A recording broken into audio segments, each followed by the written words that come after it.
Today we'll be taking a glance at Little's Durham office and hearing from some of our team members there about the practice of architecture.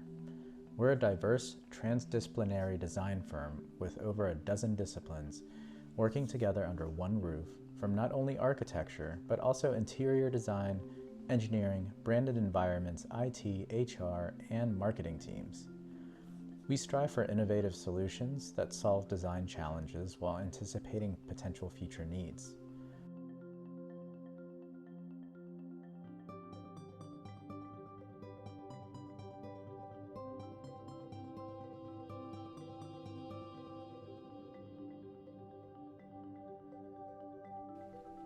Our culture fosters an entrepreneurial spirit in our people, and as a result, we challenge the status quo and continually seek to advance our designs and processes. Our office was designed in such a way that promotes collaboration, offering a diverse range of spaces, technology, and furniture that promotes creative conversation and ideation. It is important that we continue to adapt and change to new workplace culture and foster a community that deliver results beyond architecture.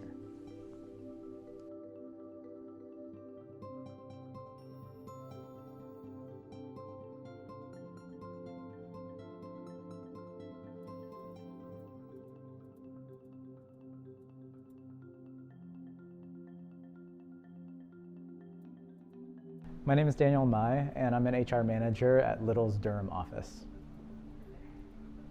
Our profession is so collaborative, and I have the fortunate opportunity to work in the HR department, where I mainly deal with all of our different teams and the people here at Little across all different locations.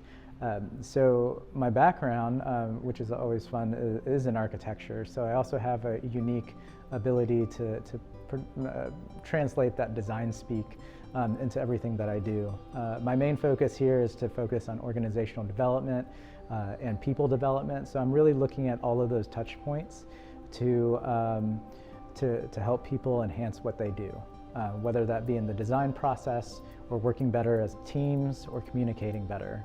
It's really a passion of mine to see how people work together. So in some ways you can think about it like I'm designing a space for people, but through processes and organizational strategy. And through that, I never lost the drive for education or being an educator. So that was always secondary or tertiary to what I was doing. But I kept joining organizations that was really focused on it and focused on other passions that are passions for myself as well. And I really enjoyed that, or really appreciate that Little has given me the opportunity to continue to grow in that space and truly focusing on program development and organizational development.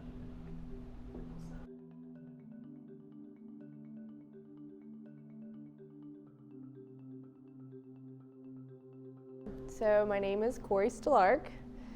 I am a senior interior designer at the Durham office for Little. What I really enjoy about Little especially is that we have the opportunity to work on different types of projects.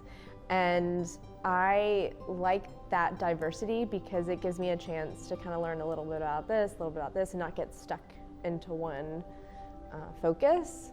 But I really like community because they usually have a great story to tell, like the schools that I'm working on. These kids just were in such dire need of new space, new facilities. I mean, they're going to school and learning in these spaces that were built over 30 years ago, and now, you know, learning styles have changed and technology is different, and so being able to provide that to these kids, modernize their education, but then also, you know, create a great place for them to come and learn and be inspired and, you know, feel safe and connect with each other is really an awesome story and to be a part of. And so another reason why I love Little is the fact that we do have everybody under one roof, so it makes it super convenient. And I think that the collaboration part's so much easier. collaboration is such a big part of what we do. So much, of it is us coming together and making that space and time to be creative and be thoughtful. And when you're under the same roof, sometimes those conversations can happen in the break room while you're grabbing a coffee or, walking out of the office together to your car. Some of those impromptu moments that you're not having to set a specific meeting for and talk about these things. So I think that's a real advantage that we have. And you're just the community and the culture of us just works, is stronger and you work better with people that you trust.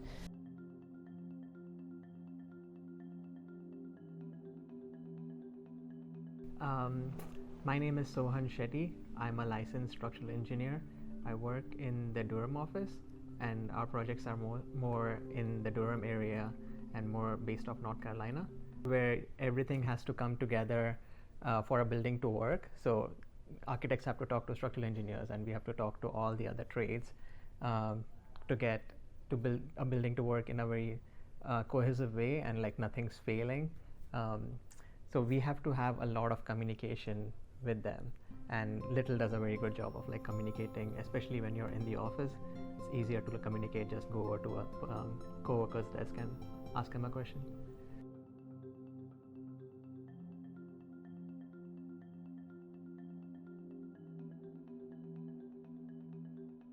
Damien Martin. I work at Little Diversified Architectural Consulting, and I am a senior project architect. And my name is Douglas Freeman. I also work at Little, and I am a project manager and focused on construction administration. For me, as a project architect, I collaborate on a daily basis with a number of different consultants. That could be structural engineers, mechanical, plumbing, electrical, acousticians. I'm the one that meets with these people, and we talk about the project, and we make sure that the drawings and also our specifications, because that's also a part of it, is coordinated and it makes sense. So when a contractor wants to build the building, they look at the drawings, and if the drawings isn't very well coordinated, it makes for a difficult construction project. So we do our best to make sure that everything is coordinated, and that's primarily my role. It's a cooperative process. The architect is kind of the ringleader, or maybe in a sports analogy, the head coach, and then the engineers are the assistant coaches, and the interior designers are all working with the engineer, with the architect having the big picture, and coordinating all the other pieces to come together to make the project successful.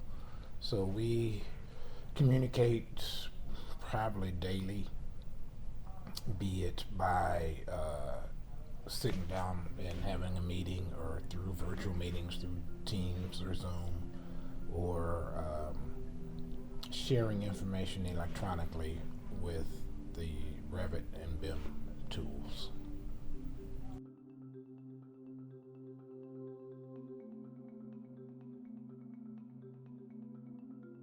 I'm Tom Melby. I'm a landscape designer, and I work for the Durham office for Little. That's the beauty of this office. The open floor plan layout is really nice because we sit next to each other. So a lot of it is just like part casual conversation and part talking about the projects and bouncing ideas off of each other and stuff. And then also, through Teams and meetings and stuff, virtual meetings, we'll do some collaboration through that. But a lot of it is just, walking across to somebody's desk and asking them a question, and then looking at the plans and kind of figuring it out from there one-on-one. But yeah.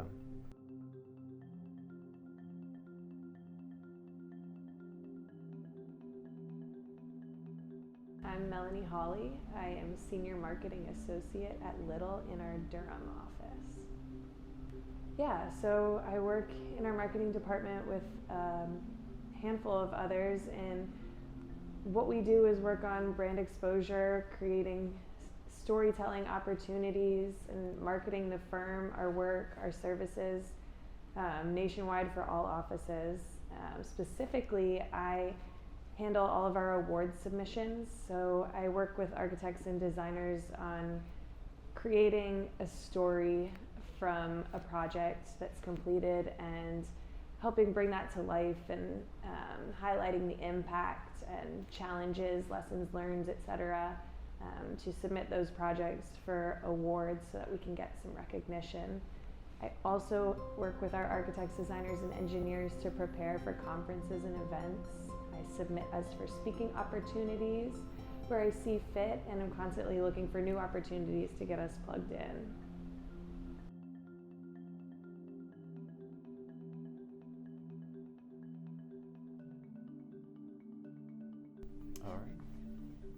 All right, well, this is the Wilson Family YMCA. It is a mixed-use project that consists of YMCA facilities, teen center, and also offices. It's a 3-story building in downtown Wilson, North Carolina. So the first sheet that we're going to look at is the overall floor plan. Here we have a building that is currently at a 3/32 scale, and it is at that scale because we need to fit it on the sheet. But something that I wanted to point out is we also have an enlarged version of each of these spaces.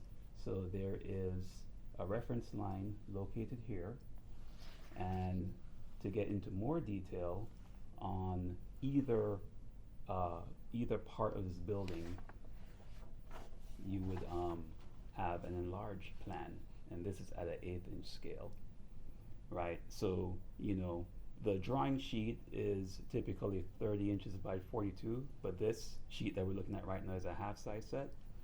But if you're designing a big building, right, you can still fit the whole building on one sheet and then break it up into bigger sections. Let's talk about the spaces first. So some of the more bigger spaces in this building is we have a natatorium, which is a space that has a pool. We have a gymnasium, and then we have some core spaces where we have locker rooms, and we also have some community spaces. And then there are some other spaces, a STEAM lab, and this is the first floor of 3 stories, but we're just going to focus on the first floor. And then there is a common area in the entry area. So most buildings, if they're a certain size, I think over 6,000 square feet, you have to have vestibules. And vestibules pretty much keep the conditioned air in the building. So in this project, we have 2 vestibules.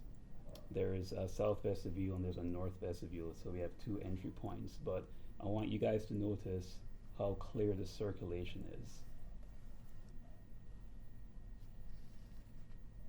So this is the main circulation of the building.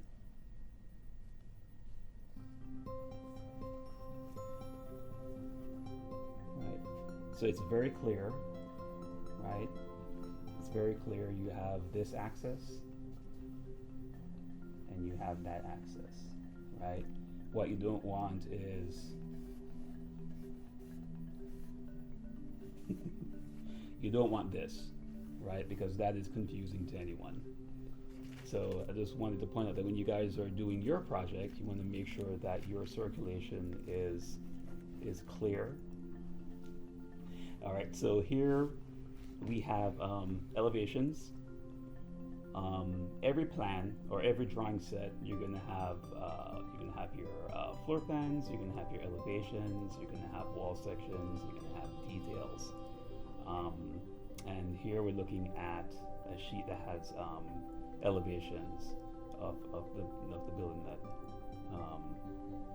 So we were looking at the first level, So this is an elevation of all 3 levels. And the important thing about an elevation sheet is you want to communicate what your materials are, your exterior materials. You want to communicate what your vertical elevations are. And here on this particular sheet, we have a material legend, and it calls out all the different type of exterior materials that we have on this building. So we have 2 types of bricks. We have a 4 metal panel, and we also have fiber cement, right? And all of these have a little indicator here, BR1, BR2, and that information is tagged on the elevation. So when the contractor is looking at this drawing sheet, they look at it and they can see, okay, we have brick here, we have brick here. What's this thing? Oh, that's FMP, that's the form metal panel. And over here we have curtain wall, and yeah, those are the main exterior buildings. Something that you also communicate on your exterior elevations are the it could be the building sections, or it could be a wall section of a particular area. So this sheet is showing the building sections, and the building sections is where you just take the building and cut it where you're indicating those marks to be, and you're looking as though you've taken part of the building away from where you cut it and looking at what's remaining. And here you can see some of the structure. These are bar joists supported by beams, and then columns that support the beams. You can see the interior spaces. As we said before, this was 3 stories. We've got the first floor, the second floor, and the third floor there. This section here is going more through the lobby area, so you can see the grand stair that goes all the way up.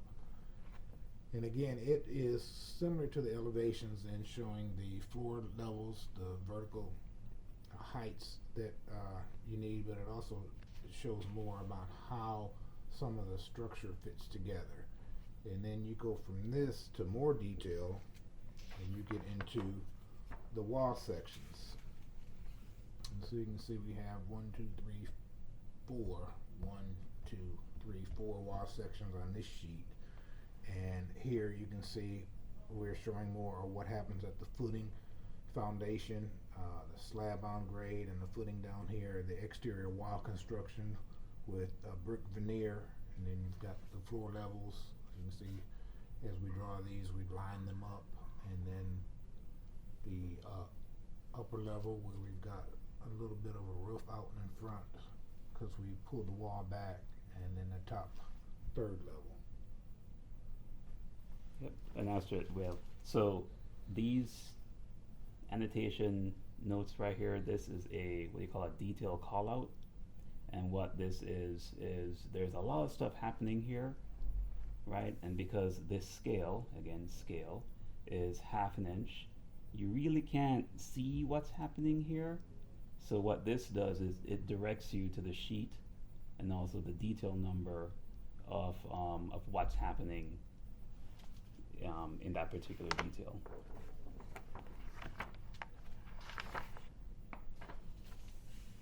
All right. So here is actually the detail. So this is the actual foundation detail that we just saw in that wall section. So here you can see that it's calling out certain things in that detail that is important for the contractor to note. And to take it even a step further, there is another detail here. I guess it's more of an enlarged detail of what's happening with this windowsill, because there's certain things that are happening in here, certain flashing detail, you know, how the storefront connects to the wall, and what's happening at this this sill, right? The information here at this 1.5 inch scale isn't big enough to tell you what's happening. So there are even bigger details I believe this goes to a 3-inch scale detail, but we're not going to look at that yet. The vertical circulation. So we'll do plans of the stairs so that the stairs can get constructed correctly. We do a section through them showing the stairs going up, how they attach at the floor. Next page. So we've got the elevator shaft here, and then cuts through there so that the contractor knows how to put everything together. So those are really the major elements that go into putting a set of documents together. Plans, the elevations, the building sections, the wall sections, the details, and then vertical circulation.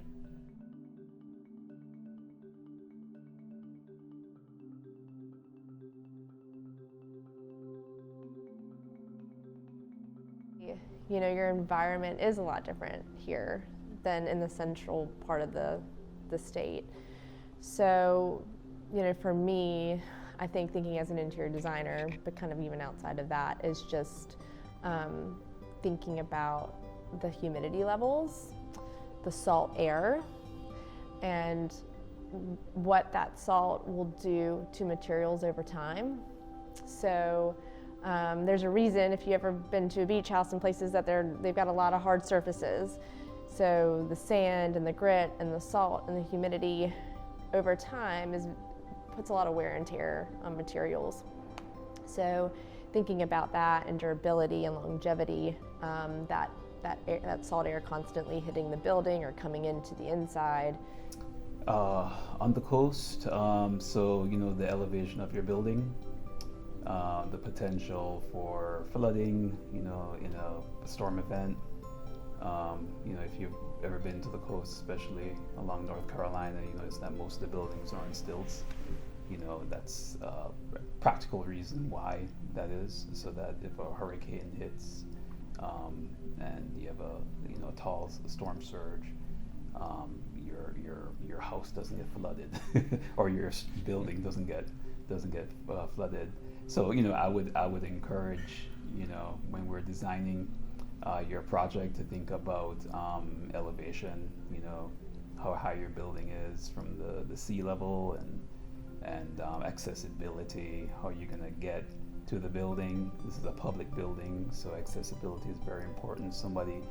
Whether somebody's in a wheelchair or somebody with a walking stick that is visually impaired, you know, how would these people, you know, get to your building?